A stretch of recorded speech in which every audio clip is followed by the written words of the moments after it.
രാജ്യത്താദ്യമായി വാഹനാപകടത്തിൽ മരിച്ചത് ആരാണെന്ന് അറിയാമോ? ഏകദേശം എത്ര വർഷം മുമ്പായിരിക്കും ആദ്യ അപകടമെന്ന് ഊഹിക്കാനാകുമോ? 111 വർഷം മുൻപ് നമ്മൾ ഈ സംസാരിക്കുന്ന ഇതേ ദിവസമാണ് രാജ്യത്തെ ആദ്യ വാഹനാപകട മരണം സംഭവിച്ചത്. അത് നടന്നത് കേരളത്തിൽ.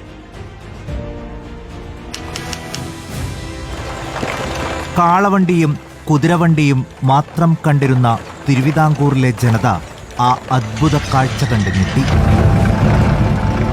ശ്രീമൂലം തിരുനാൾ മഹാരാജാവ് വിദേശത്തു നിന്നും ഇറക്കുമതി ചെയ്ത 4 ടയറുകളുള്ള ഇരുമ്പുവണ്ടി തിരുവിതാംകൂറിൽ ചീറിപ്പാഞ്ഞു തുടങ്ങി. ഇതുകണ്ട ആധുനിക മലയാള ഭാഷയുടെ ശില്പിയായ കേരളവർമ്മക്കോയി തമ്പുരാന് ഒരു ആഗ്രഹം. വൈക്കം ക്ഷേത്രത്തിൽ ദർശനം നടത്താൻ കാറിൽ പോയാലെന്താ? അങ്ങനെ അനന്തരവനായ AR രാജരാജവർമ്മയോടൊപ്പം 1914 സെപ്റ്റംബറിൽ തിരുവനന്തപുരത്ത് നിന്നും കേരളവർമ്മക്കോയി തമ്പുരാൻ പുറപ്പെട്ടു. ക്ഷേത്രദർശനവും ഹരിപ്പാട് കൊട്ടാരത്തിലെ 2 ദിവസത്തെ താമസവും കഴിഞ്ഞ് സെപ്റ്റംബർ 20-നായിരുന്നു മടക്കയാത്ര. കാർ കായംകുളത്തെ കുറ്റിത്തെരുവിലെത്തിയപ്പോൾ ഒരു നായ പുറകെ ചാടി.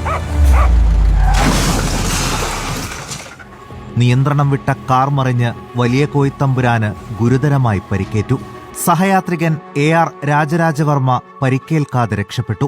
2 ദിവസം ചികിത്സയിൽ തുടർന്നെങ്കിലും സെപ്റ്റംബർ 22-ന് വലിയ കോയിത്തമ്പുരാൻ ലോകത്തോട് വിട പറഞ്ഞു. രാജ്യചരിത്രത്തിൽ ആ വിയോഗം ഒരു അടയാളമായി. ഇന്ത്യയിലെ ആദ്യത്തെ വാഹനാപകടം മൂലമുള്ള മരണം. ആ ദുരന്ത ചരിത്രത്തിനിന്ന് 111 വർഷം പൂർത്തിയാകുന്നു. Research desk reporter.